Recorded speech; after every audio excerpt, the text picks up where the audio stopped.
And welcome back to The Zone. I'm Brant. I'm Chris. And I'm Jay. And this is episode 435 of Zone 4, your weekly comic podcast fix here on Comic Frontline. And we've got some stuff to talk about. But before we get into that, we should mention we are proud members of the Comics Podcast Network. You can find us on comicspodcasts.com, iTunes, Stitcher, a whole bunch of other services. Whatever your app is, look for us. We're probably there. So also you can follow us on social media at Zone 4 Podcast, mostly just Facebook and Twitter, but we'll add as we go. So that's all the intro stuff. I think it was a little bit slower. I listened back to last week and I was talking so fast that I was like blah blah blah blah. Social media. You it out before Chris interrupted you. Yeah, that's probably what I was doing. Ha ha ha! It's true, you know it. I don't care. Yeah, it's true. I have stuff to say, and sometimes I don't want to wait till after your intro to say it. How Get rude. out of my room, dogs. Get. It rose on your nose. No, the dogs are trying to do stuff. I'm kicking them out of my room. Get. I'm getting a question about art. Hold on, I have to find something out now. I have to see if she's right. she's asking me which cover she's supposed to be coloring, and I'm like, I don't know. I gotta check. The right cover. the correct one, please. Oh, that's terrible. We're so terrible. I'm not. I'm not. Any cover. You're the one that was saying, the correct one. Yeah. Anyway, so I think I answered that. So sorry, Lisa. No, you know what? SM Down, we got a question right away, and I remember him asking or telling us about this last week, and I completely forgot. He asked if we looked up Screw Attack's Death Battle. I forgot to do it. Did either of you guys look that up? No. Okay. Sorry. We'll look it up this time, SM Down. I apologize. If I have the time, SM Down, I will, but time is never on my side anymore. Yeah. We're already. Yeah, it's not on any of our side. We just have to make it work for us some way, somehow, some by miracle. I don't know. Anyway. We need our own little version of a TARDIS to just like time travel around. You know what? That's a good segue. It's topic time. I got it right this time. Don't start playing the next thing. Come on. Ah, you ruined it. I know. And it was almost there. You almost got it this time. I even got a new app. So that they would be right there. Yeah, a new app so they would all be right there instead of me having to download from Dropbox every time and boom. But we have no news this week because really we talked about all the cool stuff out of New York Comic Con as far as I remember. If anybody wants us to talk about anything, mention it. But we do have two big topics. And before we get into those, Jay, do you have something for the people? Yeah, we are going to get into spoiler territory, people.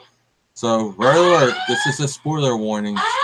For all you people who complain that this... You ever watched Doctor Who Season 11, Episode 1, or Titans Season 1, Episode 1? Spoiling it, people. Yeah, total spoilers. Were you going to say something, Chris? I said, yep. That's all I said. Yep. Yep. That's right, Jim. We're gonna spoil them all. Yeah. Oh, that's Mike. Oh, that was mean. Anyway, I'm glad Jay had that queued because I did not ask him to do that beforehand. I know you, Jay. You have what? What? No, it's like Chris being mean to Michael. Oh no. Oh no. Did you hear me? Yeah, I heard you. Yeah. Can you guys hear me? Yes. Yeah. Can we all hear each other? We can. Yes. No, we can't hear you, Chris, at all. I figured. We can always hear you, Chris. Even in our sleep. It's like that's scary. That's scary. No. Why are you dreaming about me, Brad? I don't know. They're nightmares. He says they're nightmares. Chris and I have a complicated relationship. A very complicated relationship, apparently. So anyway, complicated though. We're gonna talk Doctor Who first. I know you guys are wanting us to talk Titans. I get it. I understand. The reason we're doing that is because Doctor Who's been out for a little bit longer. Titans just came out today for the public. So We just want to give people a little bit of space. Warn you multiple times that we will be full spoilering Titans, but first we're going to talk about Doctor Who. Chris and I finally got to watch the episode because Chris was watching something. I don't even know what he was watching. That story. Why you gotta do that? See, because it's funny. I wanted to do it. That's what I'm saying. And you go and you tell my story. Okay, well, I'll let you finish the story. Go ahead with your story. I went on YouTube because I don't know where the heck to go. I mean, Jay gave me the site where I could find it. He on BBC America. Jay did? Oh, yeah. I just said go to BBC America. I didn't know. I went on YouTube. Because that's where I go for everything that's not Netflix or DC Universe related. And apparently it was something, but it wasn't season 11, episode 1.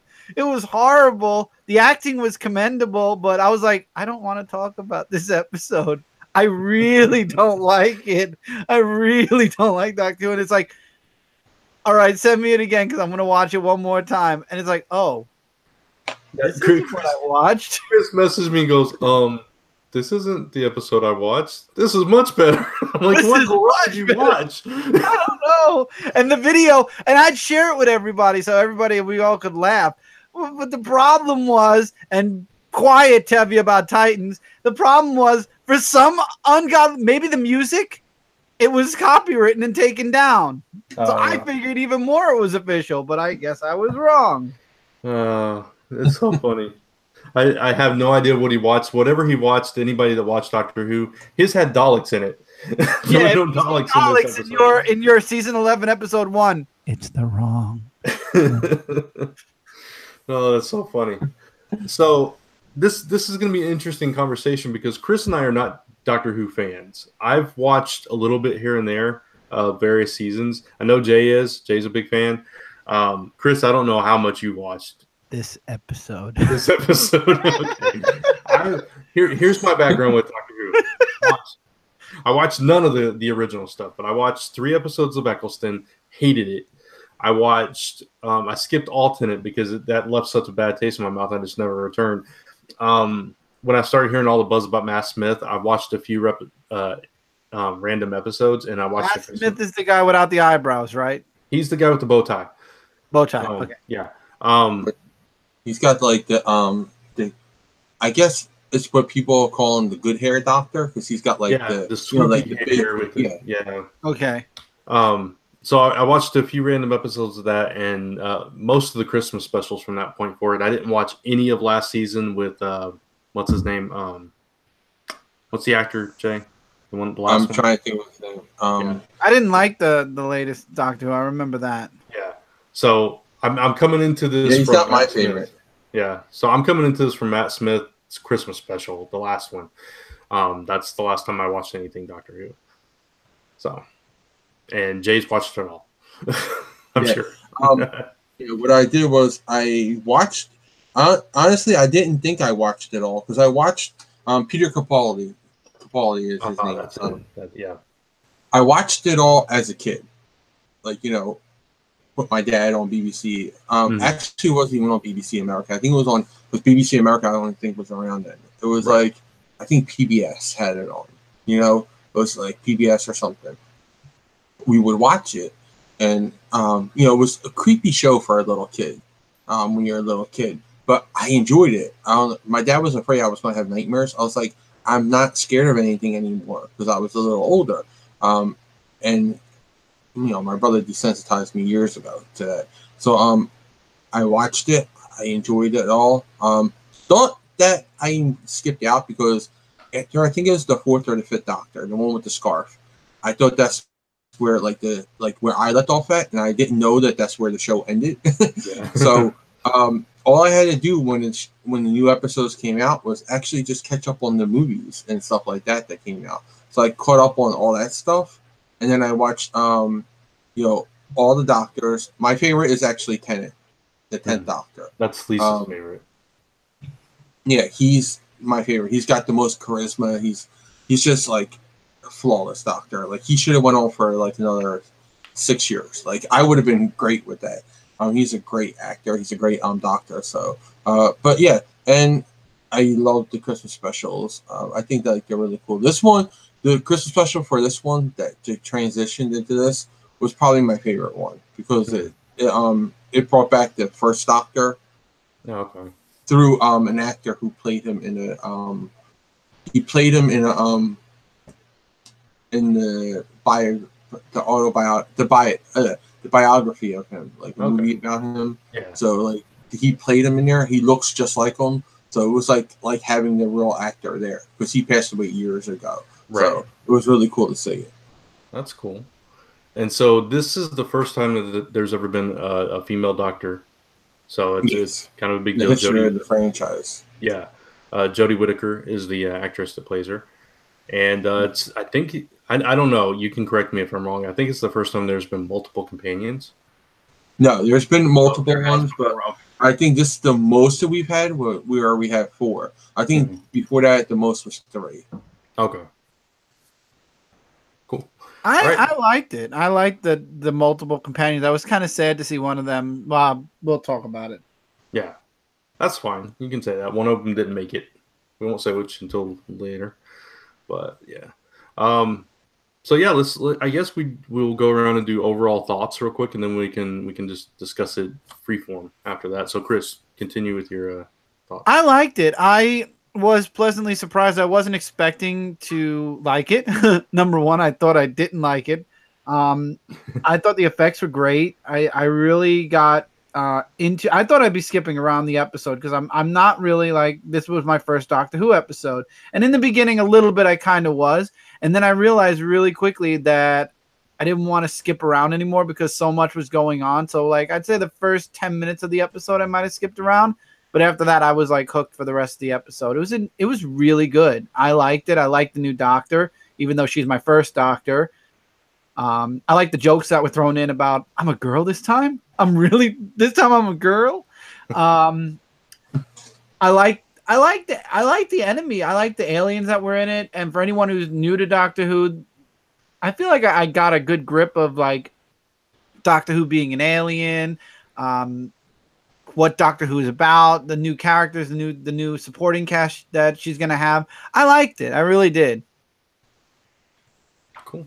Serenity says, Doctor Who, am I late on the wrong show? I came for Titans. We're going to be talking about Titans right after Doctor Who.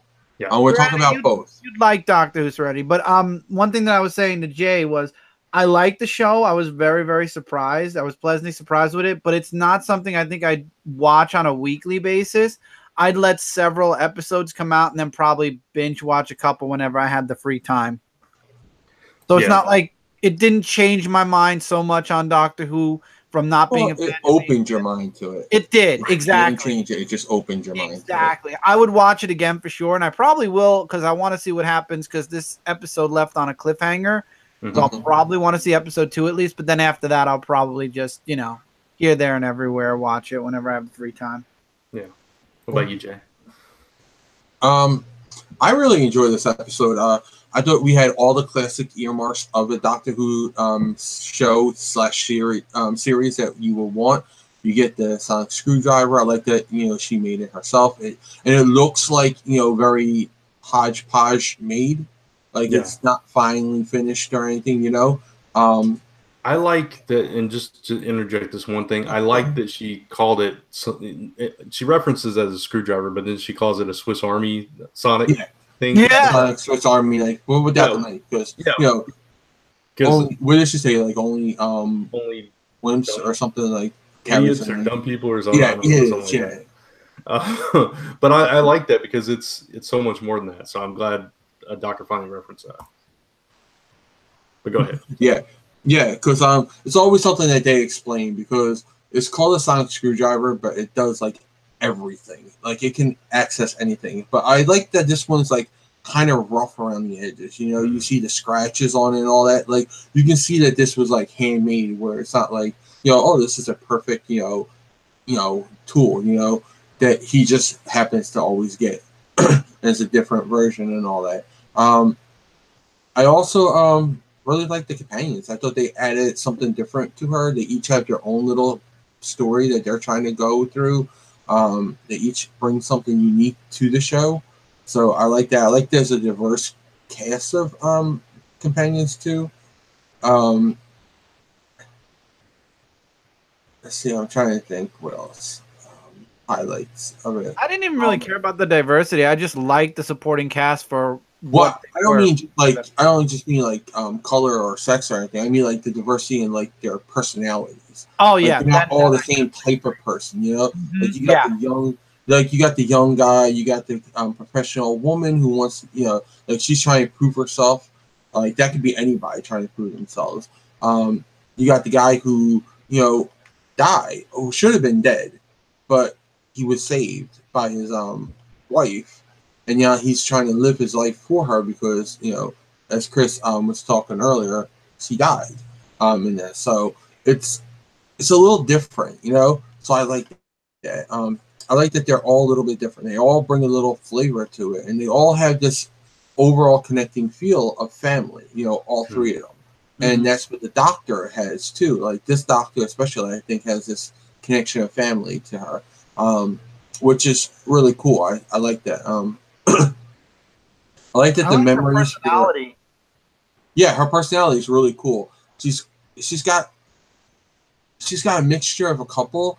But I would say her personality for me mostly is like her, the David Tennant personality, which really makes me excited for her because she has that same quirkiness that he had, and he was freaking awesome as a Doctor. So I'm hoping like it goes through with that, like that she is as good as he is. Like I'm hoping that comparison holds up. But yeah, I like that they're, you know, not everything was resolved in this one episode. You know.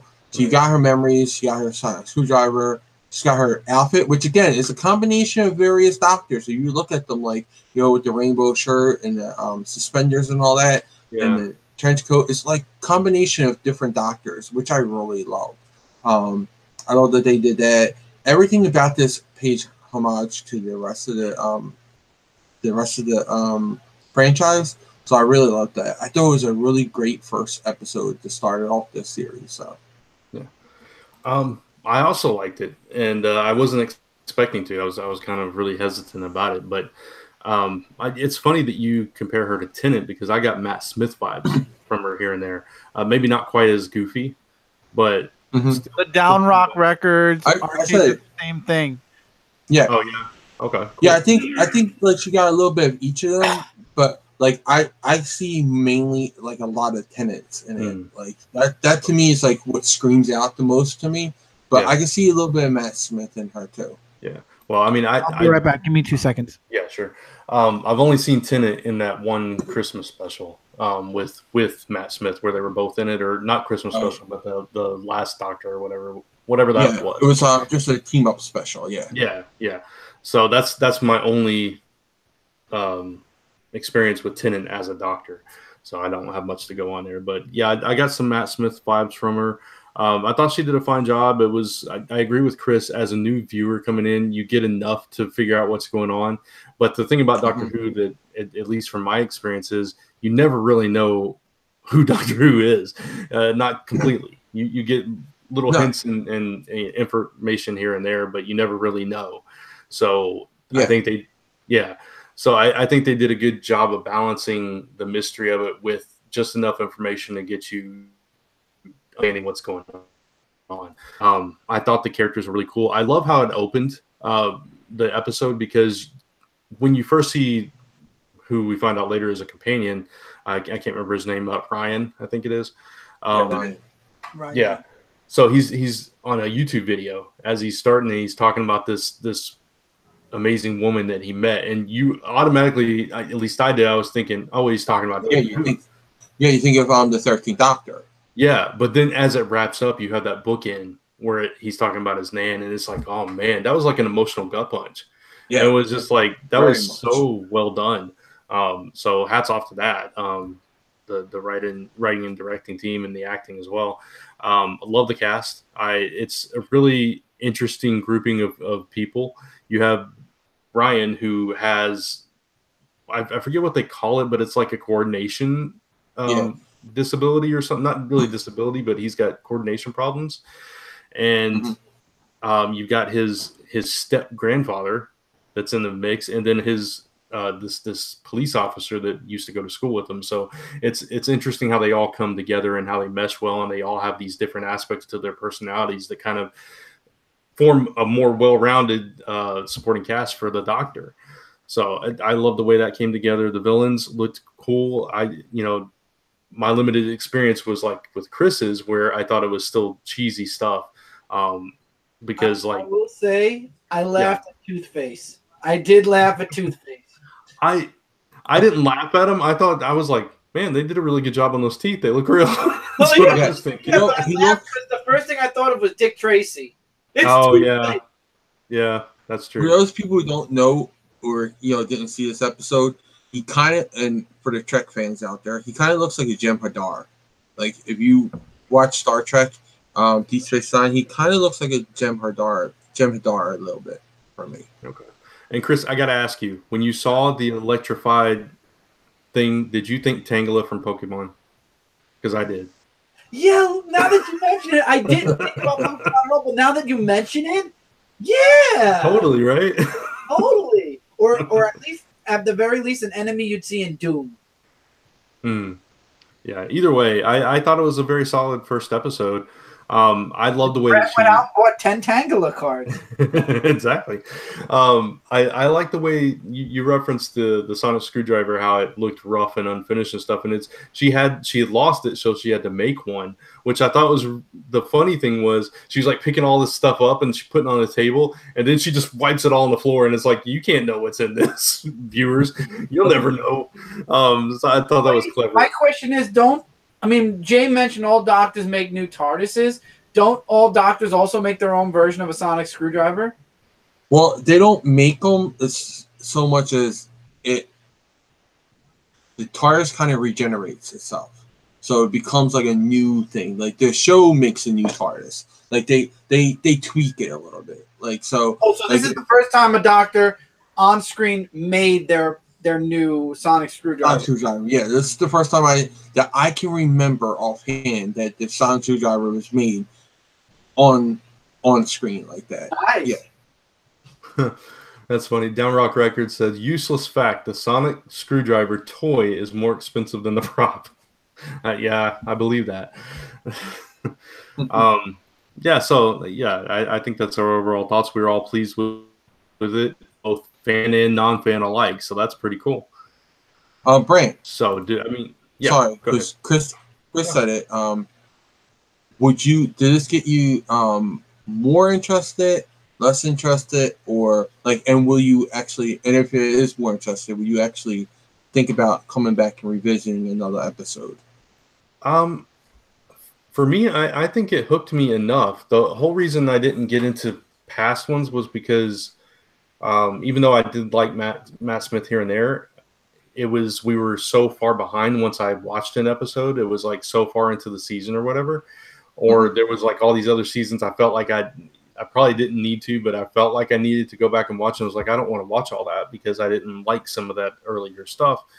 But this one, I don't know. Yeah, seeing that I got in the week that the premiere happened and I got to watch it and get that, first experience with it, and knowing that it's going to be coming on again really soon, like in 2 days. It comes on Sundays, I think. Yeah, it's either going to be Saturday or Sunday. Yeah, Saturday or Sunday. No, I'm sorry. You're right, Brent. Sunday. I thought tomorrow was the 14th. Tomorrow's the 13th. Today's the 12th. Yeah. Yeah. So, yeah, I think it hooked me well enough to at least give it a few more episodes. And it helps at least as a fan. And she didn't like Capaldi either, so she skipped most of that last season. So we can both, that's another show we can watch together. Gordon's totally upset that he's not on this episode. Everybody liking Doctor Who. Yeah, speaking of Doctor Who, speaking of Gordon, let me interject, Jay, and I'll let you continue. Okay. No, go ahead. Doctor Who. No, yeah, speaking of Doctor Who. No, speaking of Gordon, by the way, on the audio version of this show, Gordon did send us in his audio review of the episode. So we will be able to splice that into the audio version. So if you'd like to hear that next Friday when the audio version goes up, go check that out. I'll try to timestamp it so you know where to check it out and get Gordon's thoughts. Gordon, of course, is a former cast member of Zone 4. He'll be guesting on very soon, but he's also a huge Doctor Who fan. So he does the Doctor Who cons and all that. So he does panels there too. He has all the sonic screwdrivers. He probably does. Probably a lot of Doctor Who fans do. I can have a couple. I can't remember which doctors I have. I think I have like 6 of them. So, but they were presents from people. So, what was I going to? What were we talking about before Chris said it? I mean, before you mentioned Gordon, because now I totally forgot. You were asking Brent if he would watch it. No, Yeah, that. Oh yeah. Okay. After that. Now I was just gonna say it's funny how so many people I know don't like Peter Capaldi when he's like so popular everywhere else. Yeah. Like, you know, it's just funny like how like you go online and you like see people, oh, he's the best doctor ever, and then like, people I know they're like, eh. Yeah. Well, Yeah. I mean, I guess it depends on which kind of doctor you like, because like I think if you like Eccleston, you probably liked Capaldi. I think they were more similar, but I can see think that. yeah, I think he's completely different than your Tennant Smith or this one, Jody.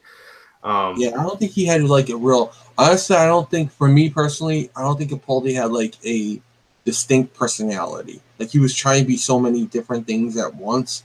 And he was trying to be the cool doctor because he had the sunglasses and he had the guitar. He was also trying to be like the wise doctor, you know.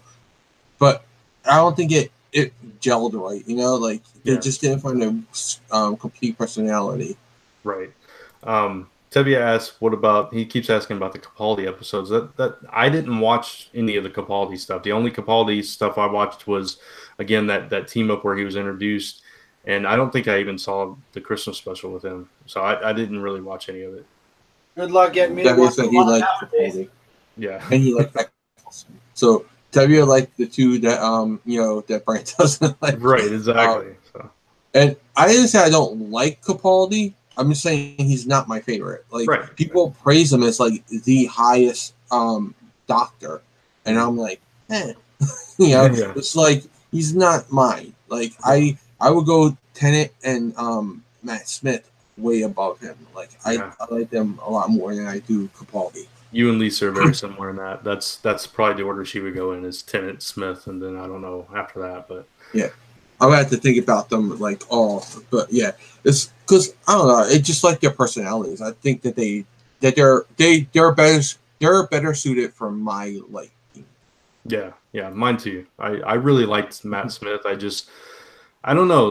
There's something about the episodes I just always got this cheese factor from, and it turned me off. But I don't know. Well, some of the episodes can be cheesy, but then there are some good episodes like I always like the angel statue episode. Yeah, Tenet. I think it was Tenet's run. That is a great episode. Like where the angels they're kind of sentient, like they're demons. So like if you like they're gargoyle statues of like angels, and if you like turn around, if you're not looking right at them, right? Oh, the angels of woe, the woe angels or something. Weeping angels. Weeping angels. That's what they're called. And I forget what the episode was called. Maybe the episode was called Weeping Angels too, but I don't think so. But yeah, if you turn around or like if you close your eyes or you blink, like anything that where you're not directly looking at them, they can come to life and they're super fast. So like if you're like they're across the room and you blink, they can come like. They can come right in front of you. They can come like 5 feet, however far they can get that fast to, and like if they look at you, like it's it's just so cool to see like that episode. I don't want to spoil it in case you guys want to go back and watch it, but I love the way that they defeat them too. Like the way they leave them defeated is just awesome. Terry says the Weeping Angels are so creepy. They are, but it's so freaking cool. Yeah, you should definitely go watch that. I think there was one in Matt Smith Christmas special, maybe the first one where he first appeared or something, or somewhere. I saw one in some Christmas special with Matt Smith. And he remembered it. Yeah, it was just one, but it wasn't like a whole bunch of them. It was just one or two or something like that. Yeah, I know they appeared in a couple episodes, but the one episode was really great. Like the one where it's like the central theme of it is them. So yeah. So No, I mean, I think it's good. I don't know what else we can say about it. I thought the guy that was being hunted was funny, giving himself pep talks and Oh my god, it being all reminded me of someone. I'm not going to say on air in case, but it reminded me of one specific person. I don't know if either of you know who I'm talking about. Maybe Brand does. I have to think of it. I don't know. You don't know, really? You can tell us after. I'll tell you after. Yeah. Okay. Or tell us in our private chat here. Oh, duh. Yeah. Either way. So any other thoughts on Doctor Who? Do we want to go It into made a new fan out of me, that's for sure. Yeah, me too. So that's cool. How about our ratings? Like, yeah, I can see that a little bit, Chris. Okay, thank you. All right. So Chris, what would you rate it? I rate this a strong 4.5 out of 5 stars. Only because they left me on a cliffhanger and now I have to watch episode 2. I love that cliffhanger though, and since we're talking full of spoilers, she teleports them out of there, supposedly by to accident. the TARDIS. Yeah. So as we leave, well, she teleports herself on purpose. Yeah. There by accident. Yeah. As they teleport and as they leave us on screen, they are all floating in outer space. It's like, oh, they can't breathe. They're gonna die. And she notices that they're all there too. Yeah. Yeah. So then it's like, then the music cues and it's like, what?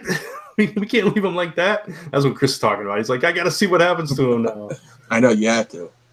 Which, of course, if you think of reality, they'd be dead by now because the second you hit space, your veins pop. Oh, it's so cold, yeah. And if nothing else, you just freeze to death. Well, it's also, we don't know if you're actually in space.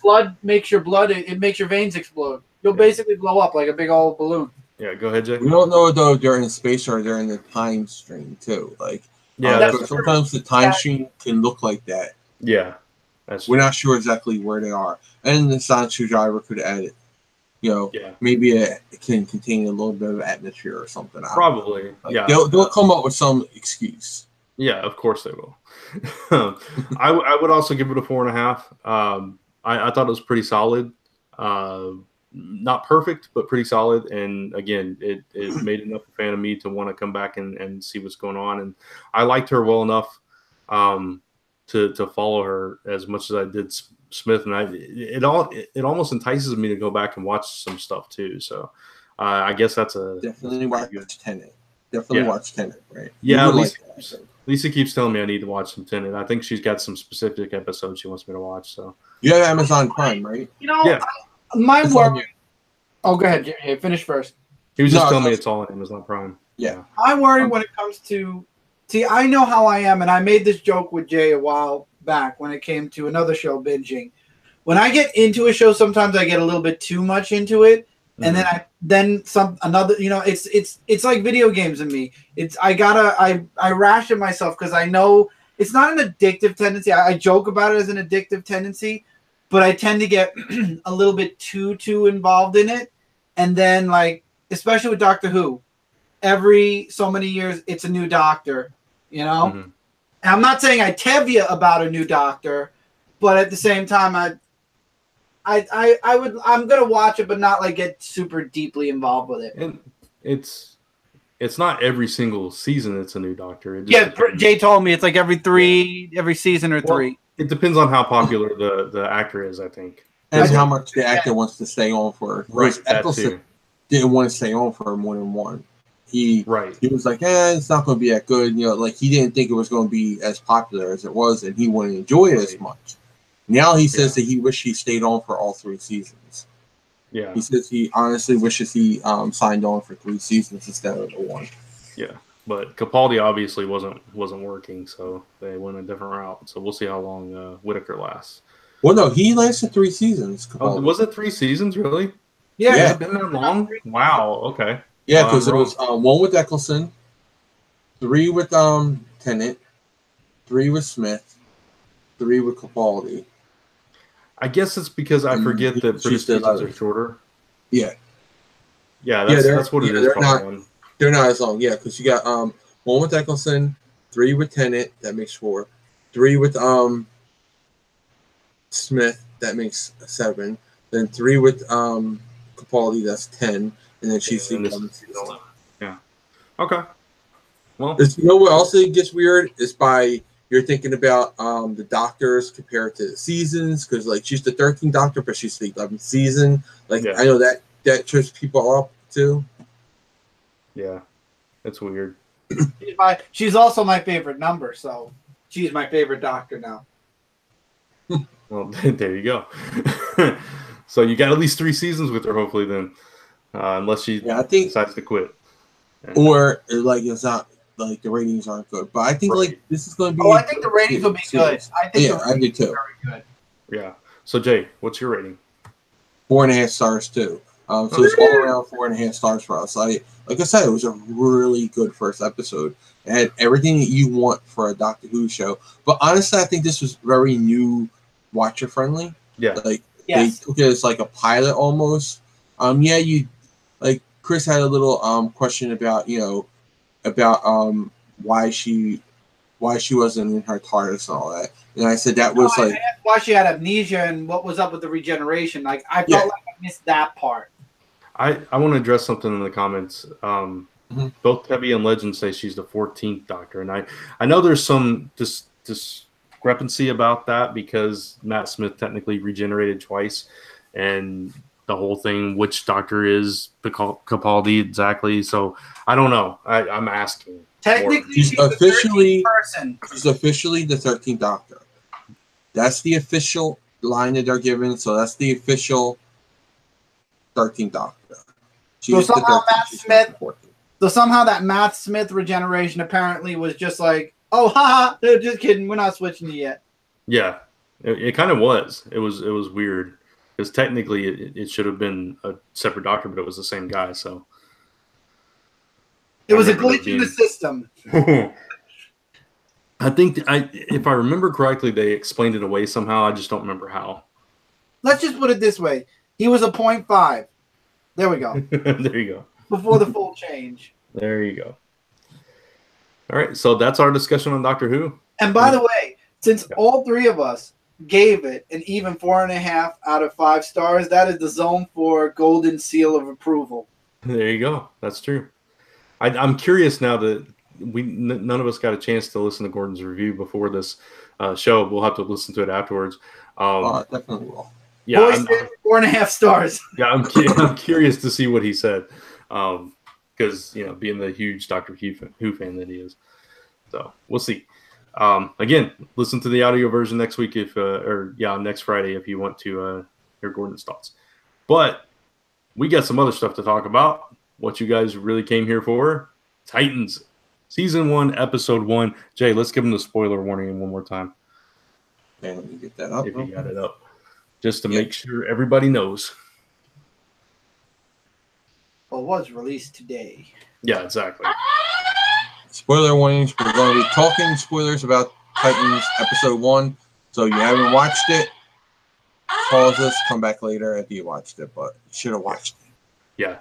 So on Frontline Live, Brant, before you start, real quick, for future commenters, I would just like to point this out. These are our opinions that we're about to say. So please do not castrate any of us for liking, not liking, etc., etc. These are our opinions, and you're welcome to have yours as well. We'd love to hear them. Of course. But don't hate on us for our thoughts on it.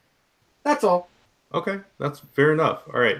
So, on Twitter, that's why. Yeah, I understand that. All I was going to say was on Frontline Live, we had an opportunity to talk about the first 3 episodes, spoiler-free.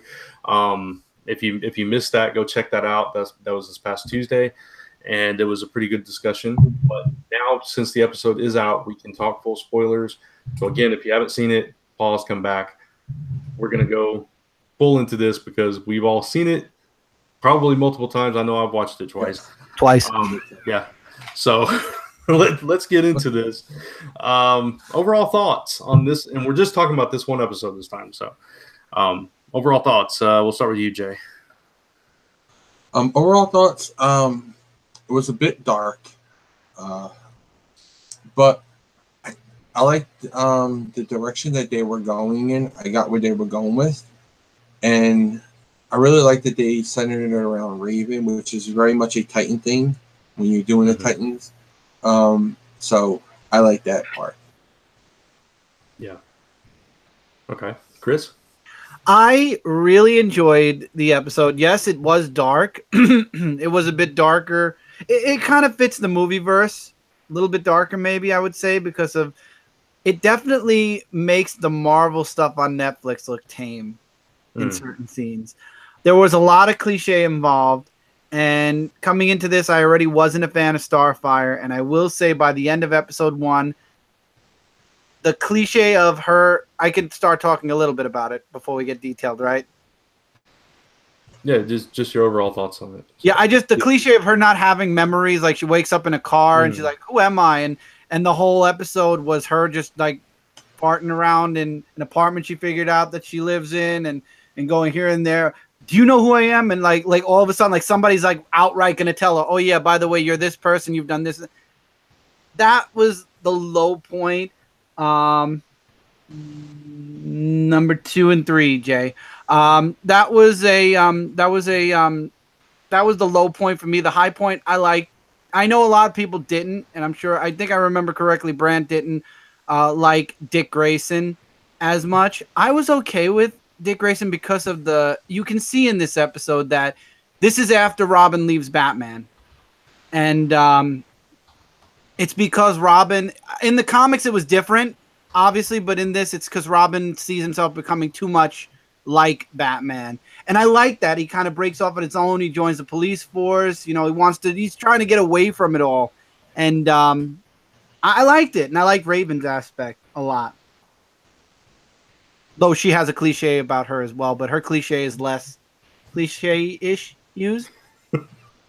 Less cliche-ish used. It was a lot less than having amnesia. Your mom ain't. Hers was your mom ain't your mom. Your real mom, you'll never know. And yeah, we don't know who her dad is. Yeah. All right. So my overall thoughts were that obviously it was dark. It was more violent than I anticipated, and I felt like the storytelling was a little bit disjointed for my taste. I agree with you, Jay, that I liked the centering around Raven because, like you said, that is very Titan-esque. It's a common theme throughout Titans, even reboot after reboot. They always go to that or whichever version, animated, comic form, whatever. So that was nice to have. So yeah, I felt like it didn't come together quite as well as it could have in this first episode. So, all right, so let's break it down. Let's talk about the violence a little bit. So the first taste of it we got, really the main taste we got in this episode was Dick fighting the guys in the alley and stuff like scraping their face against broken glass and stomping their heads and all this stuff. First of all, that was brutal. That was brutal stuff. It was brutal. It didn't feel in character for Dick Grayson. I felt like his character, we didn't really understand it until later episodes. So what you're going by just this episode of character to me. And it felt gritty, and the whole famous F you Batman line and all that stuff. That just felt like they threw it in. It didn't even have a point. When he says honestly, I thought that kind of felt right with the scene. Like, like he was, because for me, it felt like, this is how I justify that moment where he was like, he's on his own, like he's trying to be his own man, and then people are still like, it's almost like someone saying, and again, neither one of you could really maybe relate to this on the same level as I do because I'm a younger brother, so like it's like almost trying to get out your older brother's shadow, and people still call you like, only think, oh, you're just the little kid that hangs around with so-and-so, like, so I think it was like that moment where he was just like, I could kick all your butts, and then, you're still going to say, where's him? Screw him. Like, I think it was like something like that. It was like, it wasn't anything towards him, but it was like towards them for implying that he had to be there with them, was kind of like that type of thing. I don't think it was like directly at him. To me, it was more about like he just feels like he's always underneath the shadow. He was just mad about that. That's how I took it. Yeah, and I understand that. And some of our commenters are saying the same thing. Like Serenity says, it's not that he's gone brutal, it's that he's a trigger and it's Batman. He's in a space of anguish and it's okay. And I get that. I understand that. And like Chris said, that part didn't take me out of the show. It was more the disjointed of everybody coming together and everything that kind of bothered me more. You only put Beast Boy in the last 2 minutes of the episode. I know. But I still, within the context of this episode, I still felt like it pushed him too far. I understand the violence. Yeah. Oh yeah. Sorry, Frank. The violence, I agree with you 100%. Yeah. They pushed that way too far. Right. Like he did not have to drag the guy's face on the glass from the broken window. Like he did not have to go that route. Like, you know, there was no need for him to do that. That's not Dick Grayson. That's more of a Jason Todd Red Hood type thing. You know, this is Jason Todd Red Hood. That would be perfectly in line with them. But this is not Dick Grayson in any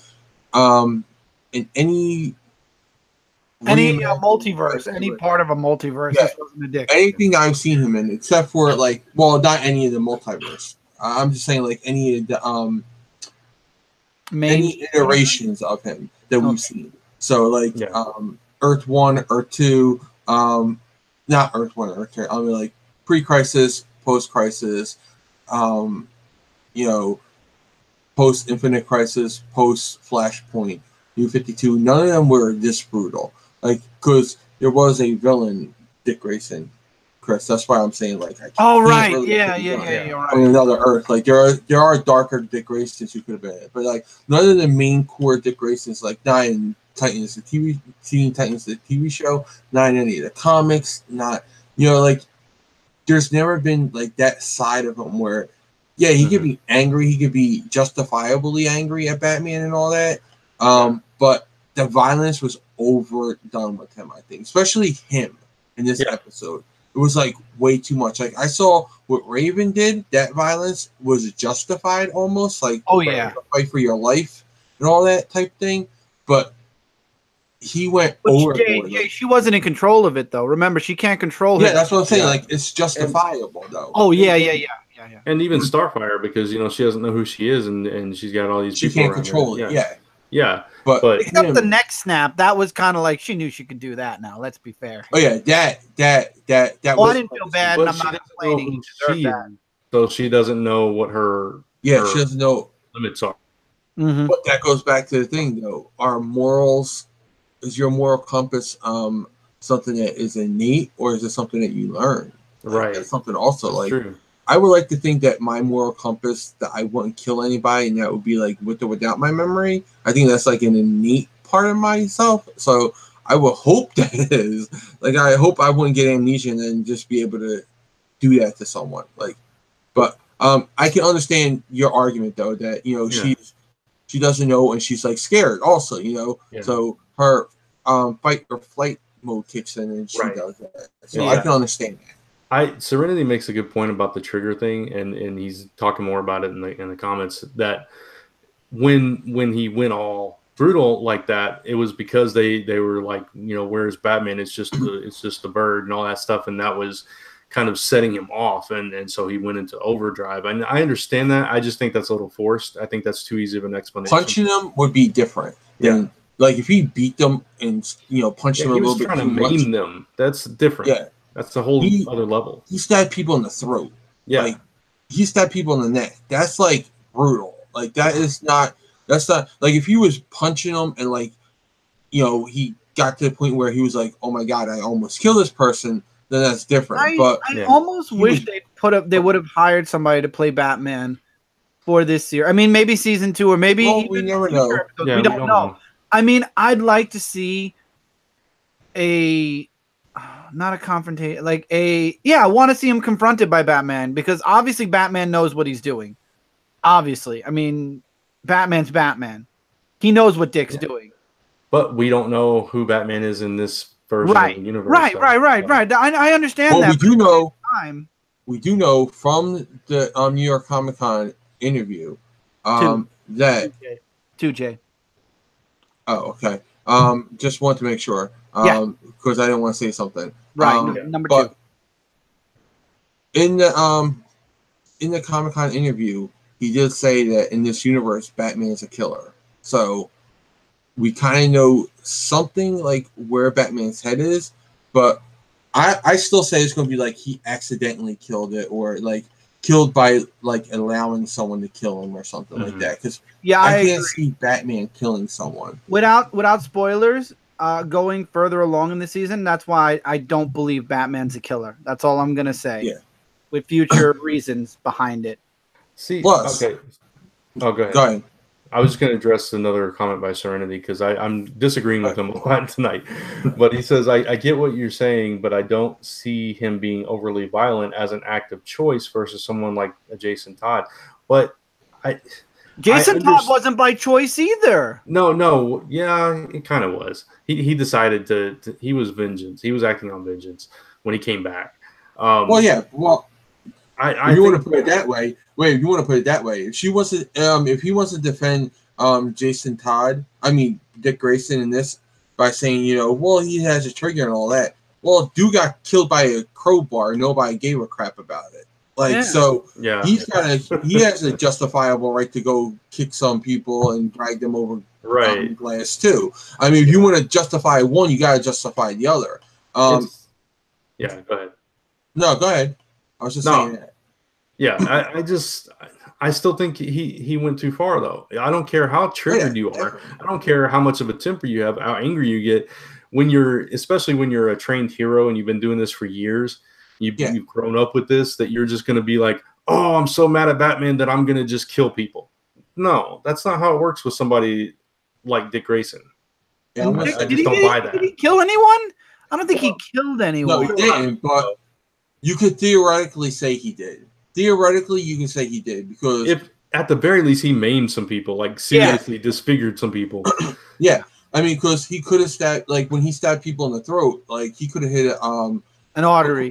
Of course, but of course he's trained, so he knows where those are. So, but theoretically, he could have killed people. Yeah. We just didn't see it on screen. But I agree with Brent. He's way, way too vicious. Like. He doesn't even there's not even that moment during the fight where he's like, I had to stop this. It's just even after he knocks the guy out, drags him over the glass with his face, throws him out of the car, knocks him out, he's still stomping him like he's curb stomping the guy. He's like boom, boom, boom, boom. There's no remorse in his face. And he even mentions when he's that he doesn't want to become like Batman, but I think he's that would be even more of a reason not to be that violent. If you're talking about triggers, if he's saying he told his partner he went too far, he was getting too violent, then maybe he wouldn't do that. That wouldn't be a trigger.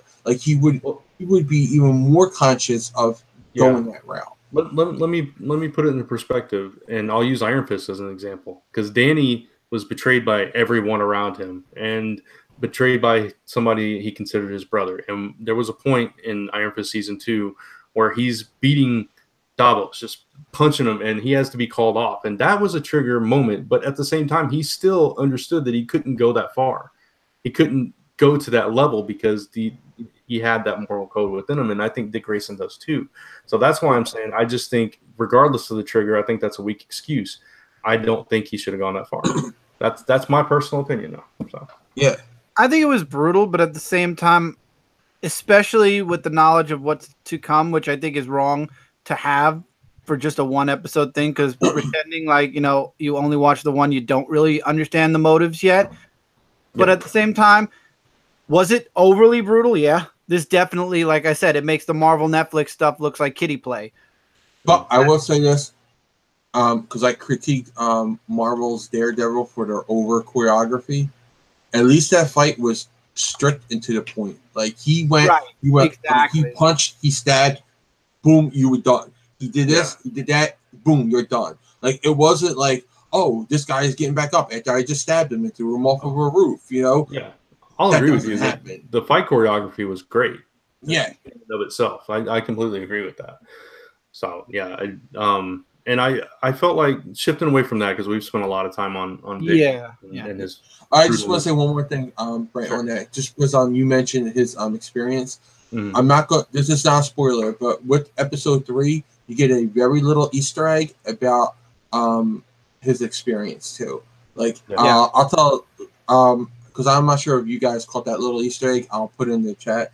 But there's a little Easter egg in episode 3. So if you watch it, like pay attention to the little things, it will jump out at you.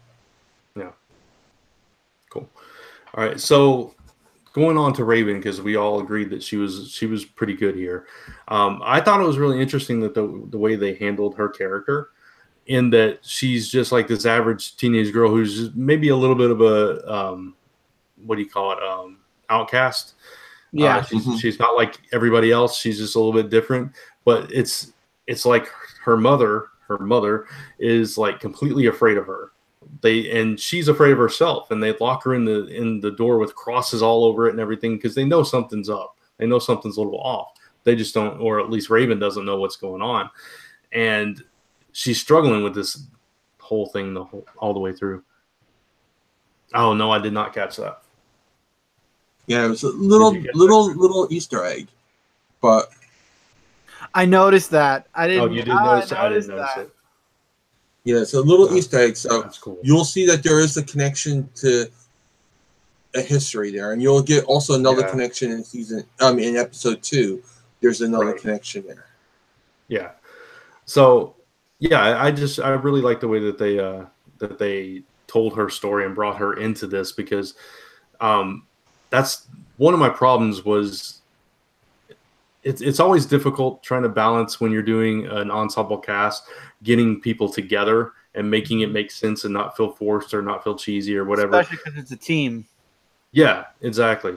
And some of them, I think, at least in this episode, it's just the way that it was handled, cutting from one to the other was just all over the place. But as far as Raven coming to Detroit, where Dick Grayson's a cop at, it kind of made sense the way she got there and the way what happened to her with her mom being killed and the whole attack on her and going on the run because she's scared to death and doesn't know what to do, and she realizes that there's more to this than even she knows. I just thought that was really interesting how that came into play. She's definitely the catalyst for this season. You can tell that right off the bat. Totally. She's definitely the focal point. Which again goes back to paying homage to all the comics where she is the catalyst character for them. She's where they all like kick off at. She's the thing that unites them all. So with Raven, I love that they were playing off of the occult aspect of her, like the religious and all that stuff. And that, they were seeking her. Everybody's seeking her.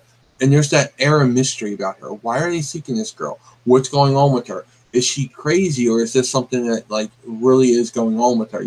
Because especially, like, for someone, I'm talking about someone who doesn't know Titans, okay? Like, because this is also something different because Raven's soul self in here kind of talks to her, you know? If that is her soul. Yeah. That in the mirrors and all that, she can see her reflection and all, and it talks to her. It tells her, it helps her. It gives her, like, advice and all that. So it could also be maybe her father manipulating her, but we do know her soul self is out there. Right. I think it is her father. I think to an extent. I mean, Trigon in the comics, Raven is supposed to be his catalyst into the world. So maybe this is what the season is going to be about, or maybe to an extent, who knows? Yeah, I think that's the whole thing that he's. Did they cast a Trigon? I'm sorry to interrupt you, Brent. They cast them? I don't think they cast them, but there's rumors that he's going to be in it, so we don't know. Okay. There are rumors. As we see going forward, I think just to give a little tease, I think Trigon's trying to come into this world, and that's what the whole thing is. They're trying to protect her. Yeah, half of them trying to kill her, half of them trying to lock her away, so that doesn't happen. Either way, it's Raven is the key to his rising. So that's definitely going to be if nothing else, a subplot. But I think it's going to be like the main overarching plot for the series, because she's the one that kind of pulls everybody together.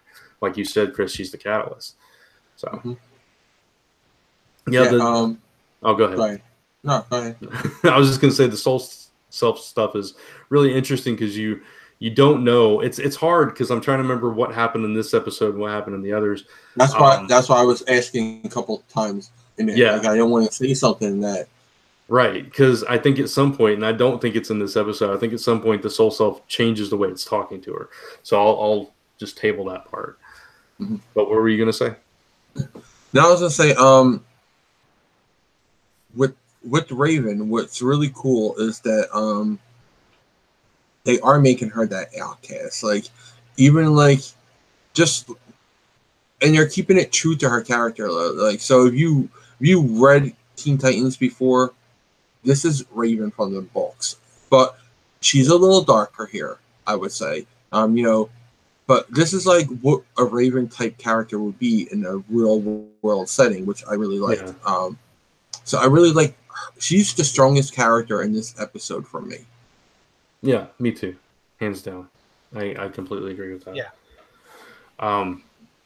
And just the way they handle her abilities, I thought was really cool. The effects for it, her eyes go black, and things shoot out of her, and it's like these phantom blast almost. It's kind of cool the way visually it works. Almost like little birds too. Like I almost feel like they're little ravens like coming out of her. But, it's got that kind of structure to the flow of it. Yeah. Yeah. You also see like her soul self is just like basically herself, but it's like almost like that. I would say Japanese horror, like like the Ring thing, where like it's really like that creepy girl, and then she goes like really really fast, like that type of thing. Like, because you see her and she's got the sullen eyes, the cracked face right here, and then she just comes right at them like really fast. So that I really like the effects with that. I would rather have the. I hope she evolves into where she has the big, like the big Raven energy thing. Where that's when she's going to become Raven, because right now they just call her Rachel. Right. Yeah.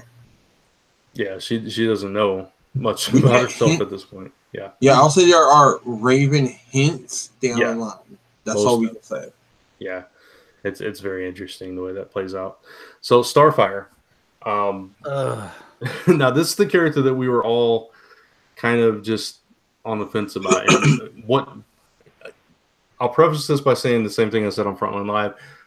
Once you see the scenes and once you understand what's going on, you understand the clothes, the attire, the clothes and everything, and it makes more sense.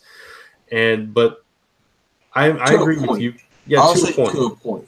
Well, she's still wearing them even after she leaves that. So when she goes into her hotel room. Now, I don't know about you, but when I go into my house or my room or anything like that, and I have a coat on, I tend to take it off when I walk in. Yeah. Like, that's one of the first things that most people do is they come in and they take off their coat. Not only that, I don't tend to wear the same clothes for several days in a row, but that's just me. Well, again, that you can understand, though, because she is on the run. She doesn't know anything, So you can understand that a little bit. But a little bit, yeah. When you walk into a room, when you walk into your home, normally you take off your coat. Like, take off that freaking fur coat. Like, just take it off. It's a little annoying. Yeah. It is annoying. But this episode, she was definitely the weakest part. And rewatching this episode again, I actually skipped a bunch of the parts that she was in because it was very, like I said, the cliche part really just bored me. I agree with you. I think the cliche of having her lose her memory was kind of contrived and a little bit lame, in my opinion. I think they could have done more with that. Oh, absolutely. Or handle it differently at the very least. I'm not sure. It's kind of hard to say whether she's in character or not because she's not being herself. So we don't really know what her character is. I will say she gets a little more interesting going forward. But as far as in this episode, all we really see is she's trying to figure out who she is. She's mixed up with these mobsters, which kind of explains the attire. Apparently they know her as somebody, but she doesn't remember any of that. And she beats the crap out of them and leaves them laying as she goes out and figures out that she's. Well, she does the Man of Steel neck snap. Don't forget the Man of Steel neck snap. Well, I was just kind of giving an overview. And Well, not so much. It was more like on the floor. His was like I know, but I like when Jesse called it the Man of Steel neck snap. Well, I'm saying like his was like, wait, why aren't you looking at me? Now you're looking at me. Like, his was like totally wrapped around. Hers was just like But just to finish that thought, she discovers that she's apparently looking for Raven. So that's where her story kind of goes off from there. So, definitely the weakest part. Except for I know that Kat had a big problem with Dick Grayson's acting. I thought it was a little stiff here, but I thought Starfire's was a little bit stiff in this episode too. And we have to remember that this was a. Huh? She didn't really look, and this is coming from somebody. It completely changes in my. I'm not going to spoil the next two episodes. Right. But my opinion of her does change with the upcoming episodes, but in this specific episode, no, that there's stiff, and then there's what is she doing? And they're definitely what's she doing? What are we doing here with Starfire DC feeling? Yeah, they both were just kind of blank. Her and Dick were both kind of blank face, blank stare. I don't know what I'm supposed to be doing here. Kind of deer in the headlights a little bit, and I'm going to chalk that up to it's a pilot episode. They didn't know if it was going to get picked up at that point or whatever, or it was just it changes going forward. That's all I say. But yeah, in this episode, acting wise, yeah, that's really all I can say about that. I will say I'll address Serenity, who said disagree. Her amnesia adds a mystery to the show. Her acting is great, and I just find all this European spy stuff so interesting and cool. I don't mind. Okay, let me clarify and I don't know if Chris agrees with this, but I don't mind the amnesia. I don't care. I personally mind how it was handled, how it was portrayed to us. I just thought it could have been done better. Strong. Yeah, it could. The Way execution better. could have been done better. Right. The premise wasn't that bad. The execution was lacking. Yeah. Exactly. Like, we never even knew. Like, we got indication. Like, we got some innuendo from it that she was in a relationship with the guy that she killed, like the mobster type guy. My favorite line was, "I don't remember you, but I'm pretty sure I didn't love you." That was the best line of that whole encounter. I know we got a couple more episodes with Starfire. Because episode 3 is about her. It's titled Starfire. That's in the that's the thing. The one that it was originally episode 4? No. Episode 3 is called Starfire. Episode 4 is Rachel. They changed it from the origin to Starfire. So at least that's the official. Like, unless they changed it and we got the official one first, but Starfire is the episode 3. And then I know I think it's like episode 10 or something is called Coriander or something like that. So there's another episode that's about her. She has at least 2 episodes about her. I did like the use of her name. I will say that, because obviously as comic fans we know her alien name is Coriander, spelled with a K, but her human name here is Corey Anders, which I thought was a really nice play on it. Yeah.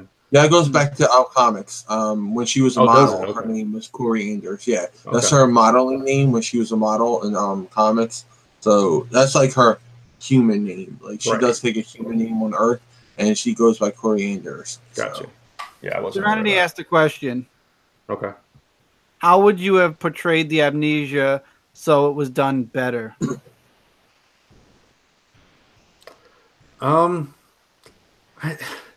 I don't know. I feel like we got started off, first of all, at the wrong point. We literally got started off where it had already happened.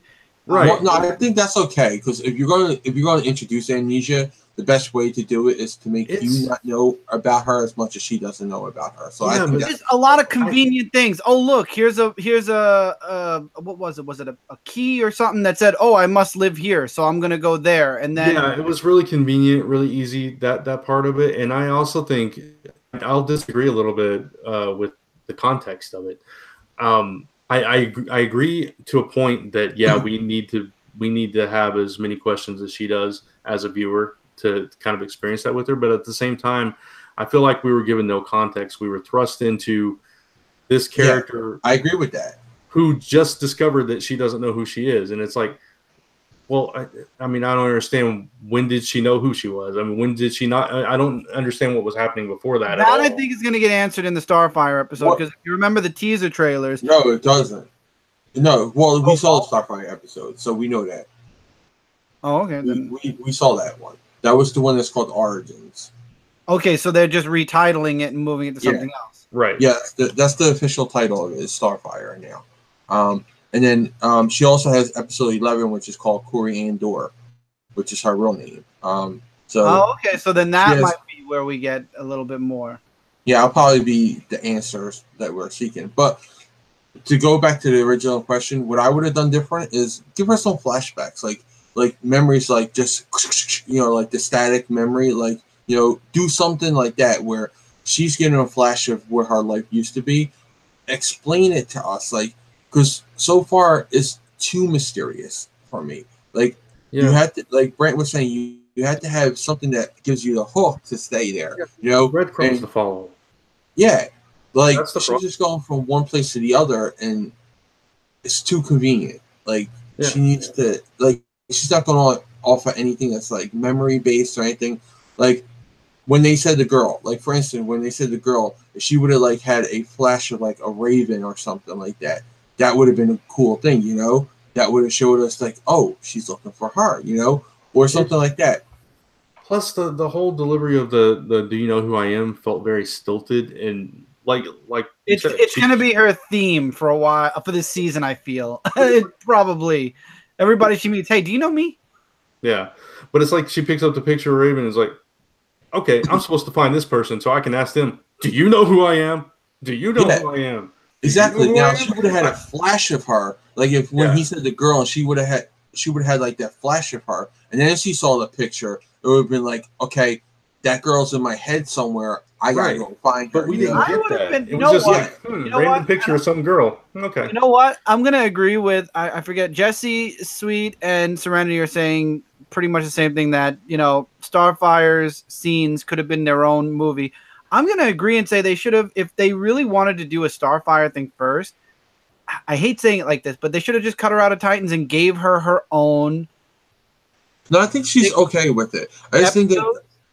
But give her own series. Let them focus. I don't think it would be supported enough for a whole season. And I think once you see the next two episodes, you understand how more connected she is. Well, knowing what I'm trying to keep my knowledge only in episodes. I know. I'm just saying. Knowing the future, you're right. Yeah, knowing what happened, of course. Yeah, I think there should have been better stuff to qualify it. Again, like Brent said, when she sees the picture of her, if she would have had a memory at that point, even a memory jog, then that would have been okay. If she would have these little memory jogs every now and then, that would be a better way. Like a flashback or something. Yeah, something that indicates this is something that happened to her. Otherwise, it's just oh, there's Brad Pitt. Let me go.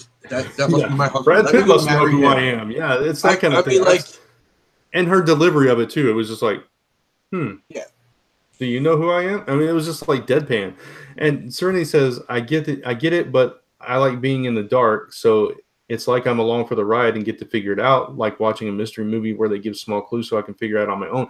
That's what I'm saying, though. There are no breadcrumbs to follow. There's no small clues. She's just getting nothing. She's just, again, if she saw that picture and she had the flash, then she would be this is connected to that. I had to go do it. But it's not. It's just oh, that's girl. I know exactly where to find her, too. I'll just go there. No, that's not how it works. She would have had memory flashes. That would be better for me. But let's see. Jesse Johnson says Anna Diop is beautiful. Look beautiful. I think she's a beautiful actress, a beautiful woman. Yeah. Mm-hmm. But she didn't look beautiful here. Why was she continually licking her lips, though? That was kind of weird. She was standing there and she go. That could just be that could just be maybe could be a nerve, like a tick. Yeah. I'm thinking it must be a nervous tick because it's something that follows for a while. And I'm like, why are you doing that? Stop it! You're ruining your image. Stop it. Sweet Exorcist says, "Wow, nothing." Brant Fowler, LOL. What do you mean? Where I'm saying we got nothing to follow? I'm saying, okay. We talked about this already. Nothing, Brant. Come on now, you're on the spot. But I'm saying that it's like it's the clues that she gets are so convenient and blatant that it's like that's not something that you can pick up on and say, oh, well, maybe that's going to lead to something. It's like, oh, well, obviously, because she just picked that up and went over there and did it. You know what I'm saying? It's like, Yeah. I've got an apartment. Okay, that's not a breadcrumb. That's drawing me a map and put it in front of my face. That's not the same thing. Same thing with Rachel. Yeah, or I was going after Rachel. Maybe she knows who I am, so I'm gonna go do some internet browsing and find out where she is. Right. Or like asking somebody, like, do you know where this place is at? Like, no, she just knew exactly where to go to. Right. Like, it's ridiculous. That could have been cut out. Now, to be fair, in the fairness of, but again, well, cut out or not, this is what you're presenting to people. So whether it didn't make you can't always say, oh well, they cut it out. It was a scene they did. You can't go with that. You're going by what is presented to the viewers. That's true. And you're right. You're right. If they're showing her at least on the street saying, do you know where this is? Like, and we don't know the level of her amnesia. Like, what doesn't she know? Does she not know her personal stuff? Does she not know other things? Like, what exactly is her level of amnesia?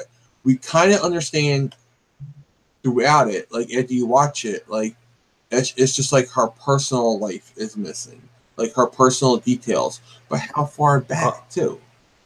Yeah. All I can say to Sweet Exorcist and Serenity is we'll have to agree to disagree, and you guys are really like episode 3. That's all I can say. Look, we're all gonna like. I think we all are gonna like different characters. The point is that we like something about the show, which means we like the show. So, in agreeing to disagree, we also do jointly all agree that we enjoyed the show. Yeah, and I will say that I enjoy Starfire more going forward. It's just in this episode, there wasn't a lot for me to cling to. It was okay. Let's talk about we'll talk about Beast Boy in a minute, but I want to talk about how the show was constructed, because that was really my main problem with it. Yes. I don't know if you guys agree or not. Oh, I agree. I know what you're going to say already. Probably. But it's like you show a scene with one character, and then it's just this hard cut to something else, and then it's this hard cut to something else. Which is what Sweet Serenity was saying. Exactly. Right. It could have been its own show. Yeah. It was like you were watching 3 different pilots, and then it's like, oh, we're going to force these pilots together towards the end. And it didn't work for me fluid-wise. It just didn't flow well together. Mm-hmm.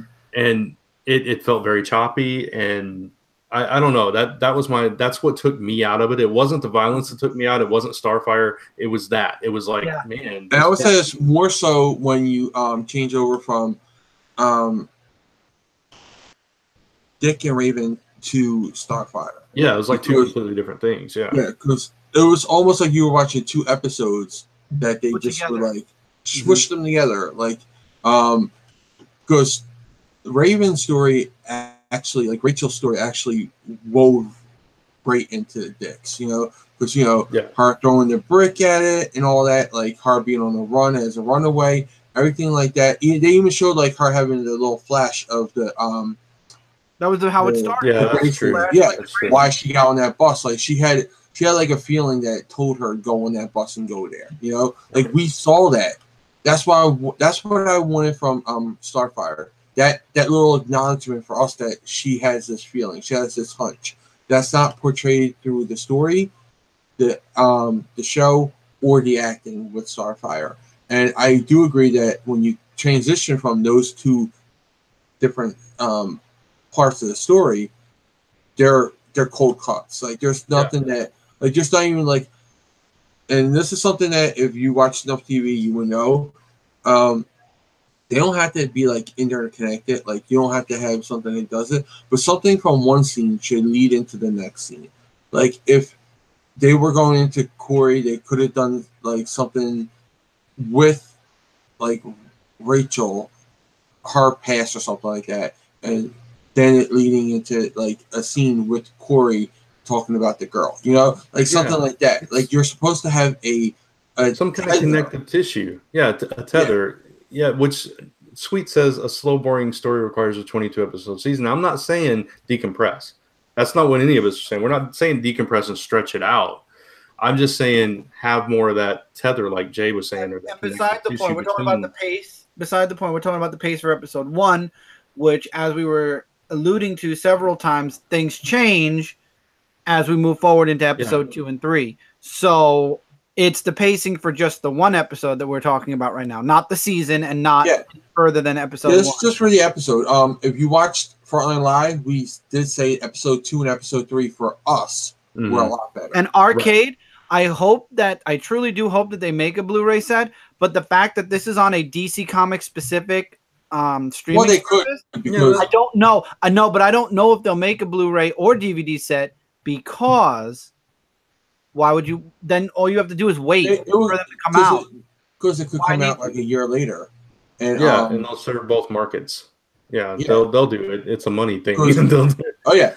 I would get it. If they do it, I will get Titans out of everything. I will get. I will absolutely get Titans on Blu-ray. You could buy Daredevil season 1, 2 on DVD. You could buy that. Season 2. I found season 1 at Target. I got lucky. I cannot find for the life of me season 2. Is 2 out yet, or is it coming? 2 is out. 2 is out because I did see it once, but then once it sold out, I never saw it again. All right. So like Netflix does that. Other places, other platforms do it. Digital first platforms. It's to get people who don't go digital.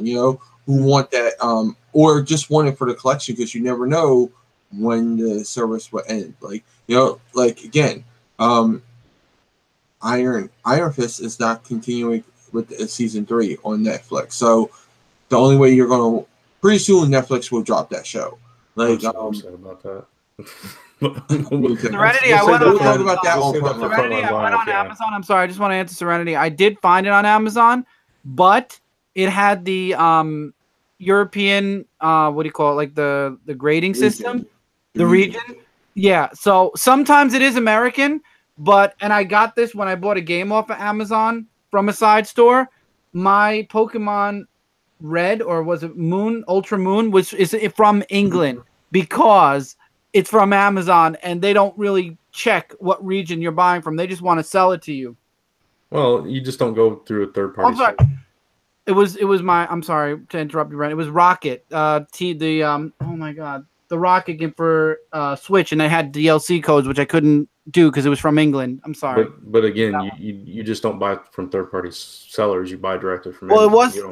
It was a third party seller through Amazon. So I'm saying you don't go through the third party sellers through Amazon. You buy straight from Amazon. I know. Nobody told me. I thought it was from that.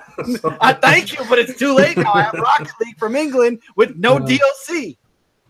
Anyway, going back, I would buy it. That's all I'm saying. I would if they release it.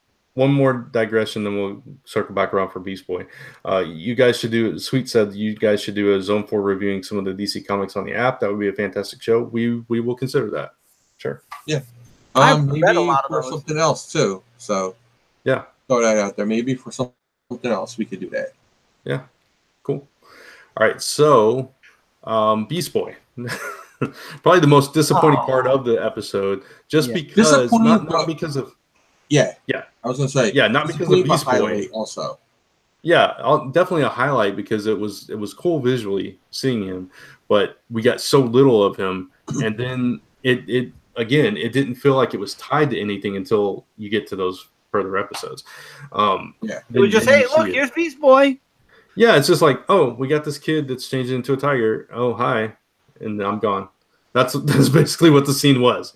And it ended the episode. That was it. Yeah, just like kid running through the woods. Okay. If you'd never seen, if you've never read Titans, you didn't know who Beast Boy was or whatever, you'd be like totally confused as to why is there a kid turn into a tiger and run through the woods? It made no sense. I would have liked him to be green though, like all the time. Like I would have liked him to be green instead of just a spear. Yeah, I understand like the cost-effective reasons, like you'll have to paint him or like put him in body hair, like because sometimes Beast Boys portrayed in the comics as having like a thin coat of fur on him, like he's always had like this thin coat of fur. That's why like sometimes you'll see like little pieces of hair like out here, like on his shoulders. So I understand like the cost-effective reasons why, but the fan in me still wanted him to be green. And Sure. also, like, the fan of me wants, like, Starfire when she fully gets her powers, like, to glow orange. Yeah, I want her to be that orange color. I want her to, like, exude orange, kind of like Carolina, however you want to call her, in Runaways does with the rainbow. Like, I want her to be like that, but with completely, like, a golden orange color. Yeah, that would be totally fine. I would enjoy that. So overall ratings then, I guess, because we pretty much covered all the main parts of it, I think. And it's hard because I know all of us are like, I can't say that. I can't say that.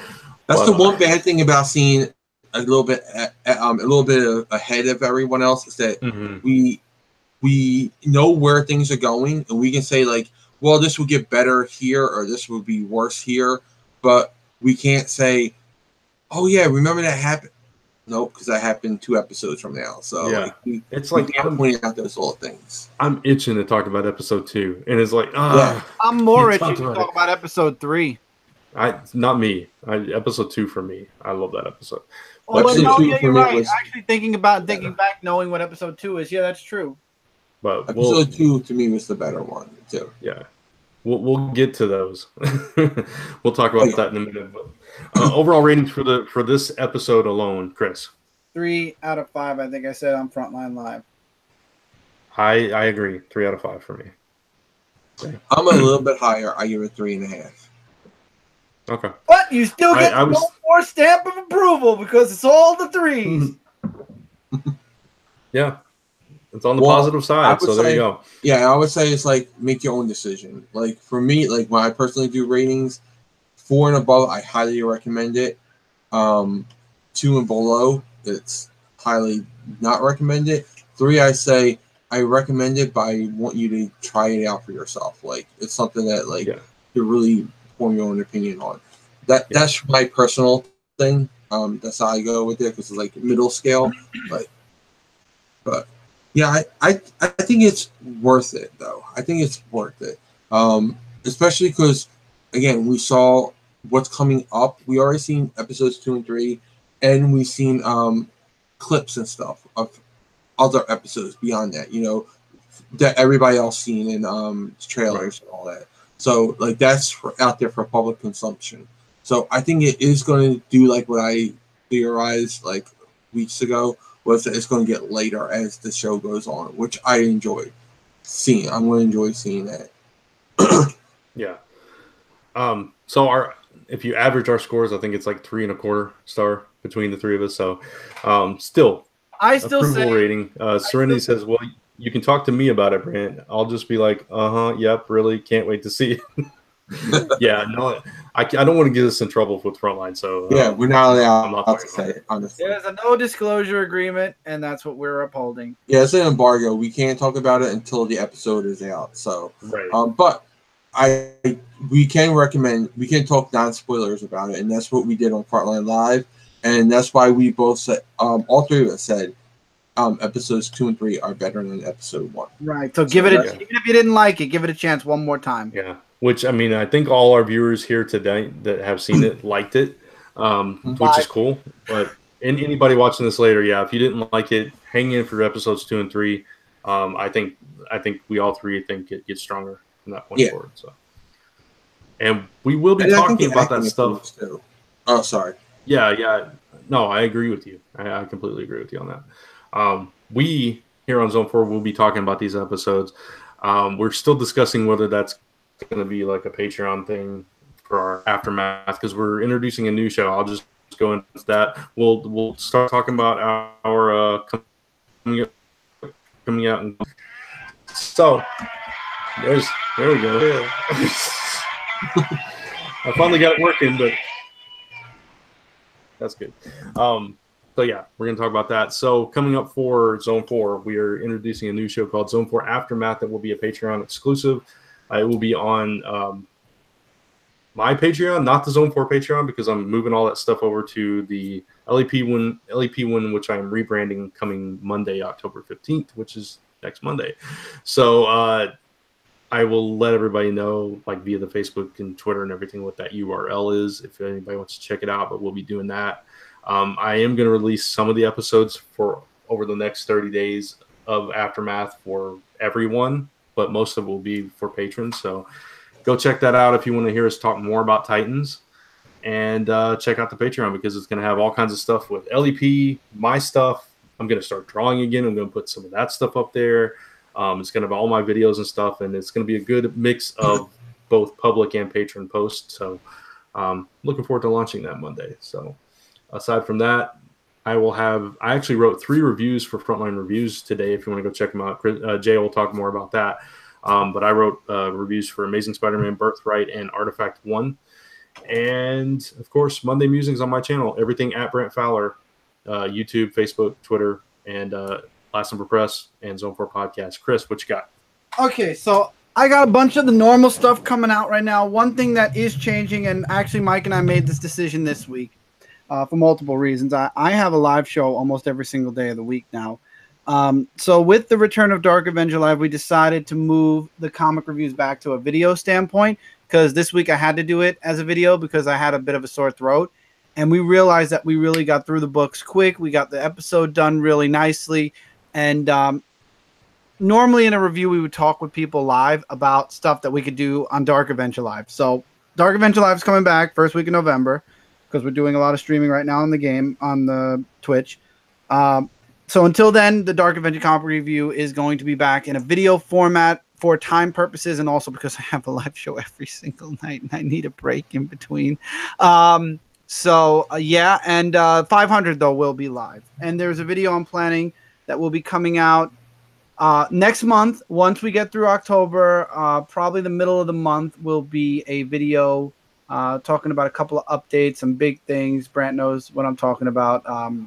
So stay tuned for that, and that will kind of promote what's coming in 2019 for me. So that's a long view. Short view is a lot of the normal stuff, and we'll see if I'll get a Titans episode 1 review up maybe this weekend for Frontline.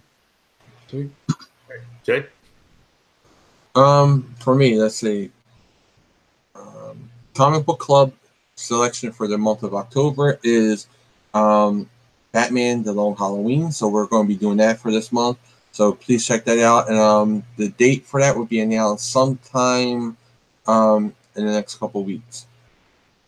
In like the next week or so. Let's see. Every Friday is, like Brant said, Frontline Reviews, where we do little short reviews each and every Friday. So be sure to check them out. And so they're essentially our little reviews where you can go get a lot of information about a lot of books. So this week, I think we did 20 books. There are 20 different titles up there, so go check that out. And that's every Friday. Saturdays are my Power Ranger Super Ninja Steel reviews, where I review each episode of Power Ranger Super Ninja Steel. So check that out. That's sometime during Saturday. October 23rd, we're having Frontline Live episode 223, where Pat Shan and Emily Pearson are going to be on talking about their new book from Black Max Studios, which is called Snap Flash Puzzle #1. So tune in for that. And let's see, anything else? I don't think there's anything else. So that's it for this week. Okay. So follow me on Twitter. I'm sorry. Follow me on Twitter at Comic Book Theater -DR. Yeah. And Chris's is at Dark Avenger C86. Yep, across the board except Twitch. That's Dark Avenger Gaming. Right. All right. So for next week's episode, we have a special guest on with us, Mike Watson. I believe his role is editor-in-chief. Is that correct, Jay? I think so. I think that is. Of Short Fuse Media. He's an old friend of mine. Go back into when I was back in Kentucky and hanging with the Ohio comic crowd. But he's working with Short Fuse Media now. They have a Kickstarter going on, Heroes International. You guys can go check that out. But he will be on Zone 4 next week talking about Heroes International and all things Short Fuse Media. So join us for that special episode. I've been following him on Instagram for 2-3 years now, actually. I think he found me through you, Brent, and we friended each other on Facebook, and then I followed him on Instagram. Great artist and a really good writer. Yeah, he's a fantastic artist. And amazing, yes. Yeah. good guy. He's doing great things with Short Fuse and his own brand, Freestyle Comics. So go check that out. We'll be here live next Friday, and we'll try our best to start on time this time, especially since we have a guest. I apologize for that again, but that's it. So Jay, it's time to take us out. Yes, we'd like to thank the official bands of Zone 4, the Ray Wall Band and Society's Plague, that you hear on the Go ahead. that you hear on the show each episode. We are also proud members of the Comics Podcast Network. You can find us right here on Comic Frontline every Friday live on YouTube, and also on comicspodcast.com, Stitcher, iTunes, and of course, zone4podcast.com. If you have any comments, questions, or suggestions for us, send them to zone4podcast@gmail.com. And as always, thanks for listening. You are now leaving the fantastic Zone 4. Bye, everybody. Bye, everybody. Night, everybody. Technology.